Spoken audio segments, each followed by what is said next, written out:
সমস্ত রুপে pro recharge application ব্যবহারকারীদের উদ্দেশ্যে বলছি, আপনারা অনেকেই হয়তো জানেন না যে আমরা আমাদের সাপোর্ট অফিস ওয়েস্ট বেঙ্গল বহরমপুরে খুলেছি, যেখানে আপনাদের জন্য 8জন কাস্টমার কেয়ার অধিকারীকে আমরা বসিয়েছি, যারা আপনাকে সকাল 9টা থেকে সন্ধ্যা 7টা পর্যন্ত সাপোর্ট দেবে।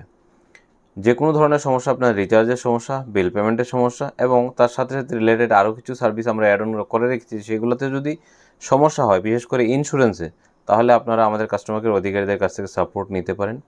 এখন পর্যন্ত যদি আপনার কাছে আমাদের কাস্টমার কেয়ার অধিকারীদের কল গিয়ে না থাকে, তাহলে আপনি কাস্টমার কেয়ার নাম্বারটা আমার কাছ থেকে নিয়ে নিতে পারেন, বা পুরো কাস্টমার কেয়ার টিমের নাম্বারও চাইলে আপনি আমাদের কাছ থেকে নিয়ে নিতে পারেন। আপনি যেখান থেকে লোড নিচ্ছেন, ওয়ালেট টপ আপ করছেন, সেখানে দেখবেন একটা নাম্বার থেকে আপনার কাছে হোয়াটসঅ্যাপ মেসেজ যাচ্ছে। তো যা কিছু রিকোয়ার আছে সেই হোয়াটসঅ্যাপ চ্যাটের মধ্যে আপনি যদি লিখে দেন, তাহলে রাত 12টার মধ্যে অবশ্যই আপনি রিপ্লাই পাবেন। ধন্যবাদ।